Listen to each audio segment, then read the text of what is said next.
शेतकऱ्यांचा सातबारा कोरा व्हावा म्हणजे शेतकऱ्यांची कर्जमुक्ती व्हावी या प्रमुख मागण्यांसह इतर मागण्या घेऊन बच्चू कडू जे आहे ते अमरावतीकडून नागपूरच्या दिशेने रवाना झालेले आहे आणि याच मैदानामध्ये त्यांचं महाएल्गार मोर्चा या ठिकाणी उद्या धडकणार आहे। या मोर्चामध्ये अमरावतीपासून शेतकरी जे आहे ते आपले ट्रॅक्टर घेऊन सोबत राहण्याची व्यवस्था आणि खाण्याची शिदोरी घेऊन या मोर्चामध्ये सहभागी होणार अशी माहिती जी आहे ते आयोजकांनी एकूणच दिली आहे।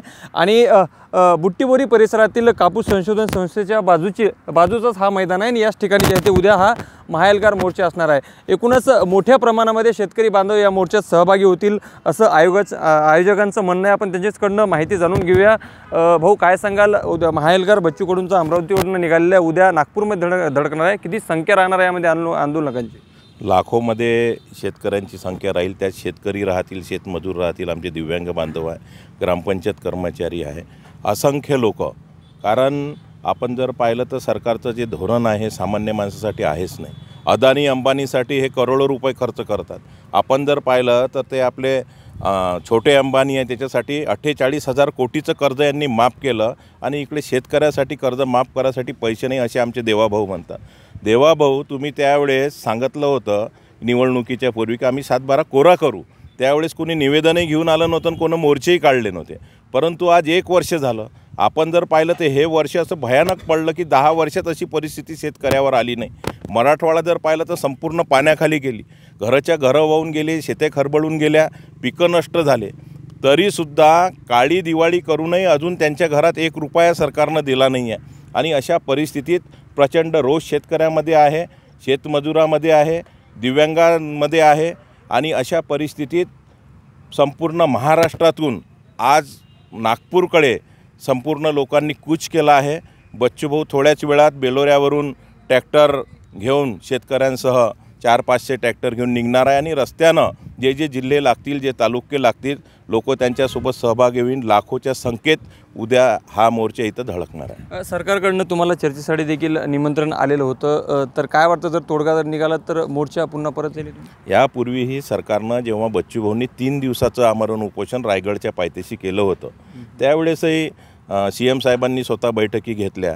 त्यानंतर आमचं आमरण उपोषण जेव्हा झालं होतं मोजरीला, त्यावेळेस आपले राज्याचे महसूल मंत्री बावनकुळेजी या जिल्ह्याचे पालकमंत्री आहेत, त्यांनीसुद्धा 12 मंत्र्यांच्या कॅबिनेट मंत्र्यांच्या बैठकी लावल्या। परंतु बैठकी झाल्यानंतर त्याच्यानंतर कोणताच निर्णय घेतला जात नाही।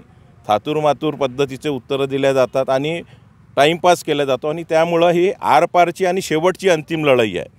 काल जरी निमंत्रण आलं असलं तरी बच्चूभाऊंनी निर्णय घेतला आहे की मी आता तुम्ही लेखी पूर्ण दिल्याशिवाय आम्ही मागं हटणार नाही, तुम्हाला कर्जमाफी करावीच लागेल, अशा पद्धतीची भूमिका बच्चूभाऊसह सर्व शेतकऱ्यांनी घेतली आहे। आणि बच्चूभाऊंनी आजसुद्धा बोलले सकाळी की आम्ही इथं आल्यानंतर शेतकरी जसं म्हणतील त्याप्रमाणे आम्ही निर्णय घेणार आहे आणि निर्णय लागल्याशिवाय नागपूर आम्ही सोडणार नाही। आपण म्हणतो त्याप्रमाणे जवळपास 128 किमी अंतर कापून बच्चूभाऊ आंदोलकांसह उद्या या ठिकाणी उपस्थित राहतील। कशा पद्धतीने या ठिकाणी काही तयारी वगैरे तुमच्या माध्यमातून काही जेवणाची, राहण्याची काही व्यवस्था करण्यात आली की या ठिकाणी सोयीपूर्तीने सगळी व्यवस्था करायची?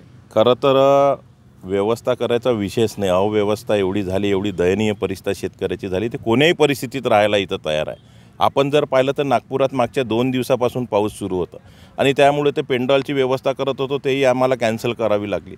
आणि जो शेतकरी दिवसभरात उन्हात तानात पावसात शेती नांगरून पिकून आपल्याला खाऊ घालतो, त्याला त्याच्या हक्कासाठी 2 दिवस उघड्यावर बसणं काही फार कठीण नाही आहे। आणि राहिलं खाण्याची व्यवस्था, इथल्या आजूबाजूच्या खेड्यातील शेतकरी लोकांनी काही व्यवस्था केली आहे। काही शेतकरी आमचे ट्रॅक्टरनं जे बच्चूभाऊंच्या सोबत येणार आहे किंवा महाराष्ट्रातून येणार आहे ते लोक स्वतःच्या खाण्याची व्यवस्था, झोपण्याची, अंथरूण पांघरुणाची व्यवस्था स्वतःच करत आहे।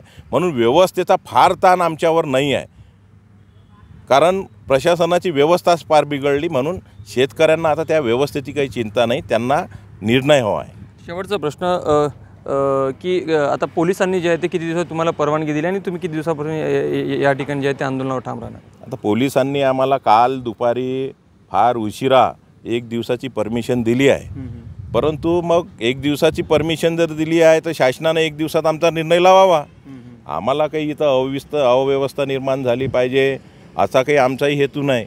परंतु निर्णय जर झाला नाही तर पुढची भूमिका बच्चूभाऊ उद्या ठरवतील आणि मग परमिशनचं काय ते आम्ही उद्या संध्याकाळी पाहू। नक्कीच आपण पाहू शकतो की या परिसरामध्ये एकूणच पूर्ण तयारी झालेली आहे आणि बाजूला जर पाहाल तर पोलीस जे आहे ते वेळोवेळी सुरक्षेच्या दृष्टीने या ठिकाणी जे आहे ते एकूणच पाहणी करताय आणि कारण असं आहे की हा मुख्य रस्ता आहे नागपूर ते वर्धा रोड आणि याच ठिकाणी काही दिवसांपूर्वी काही कामगारांनी रास्ता रोको केला होता। त्यामुळे मोठ्या प्रमाणामध्ये बच्चूभाऊंच्या आंदोलनामध्ये ट्रॅक्टर आणि शेतकरी आणि दिव्यांग बांधव जे आहे ते सहभागी होणार आहे। लाखोची संख्या राहील असं आयोजकांचं म्हणणं आहे। त्यामुळे कोणताही या ठिकाणी वाहतुकीमध्ये सुद्धा कोंडी निर्माण होऊ नये याची सुद्धा दक्षता घेतली जाणार आहे। मात्र एकूणच जर पाहायला गेलं तर आयोजकांचं स्पष्ट म्हणणं आहे की या ठिकाणी शेतकऱ्यांच्या जिव्हाळ्याचा प्रश्न आहे। त्यामुळे या ठिकाणी शेतकरी जो या आंदोलनामध्ये सहभागी होत आहे तो स्वयंपूर्तीने या ठिकाणी सहभागी होतो आहे आणि आपल्या जेवणाची आणि राहण्याची व्यवस्था तो स्वतःहूनच करणार असल्याचं देखील त्यांचं म्हणणं आहे। त्यामुळे उद्या बच्चू कडू या ठिकाणी आल्यानंतर आता आंदोलन किती पेटतं आणि यावर शासन काय तोडगा काढतं हे देखील पाहणं महत्त्वाचं असणार आहे। लोकशाही मराठीकरता मी ज्ञानेश्वर पवार,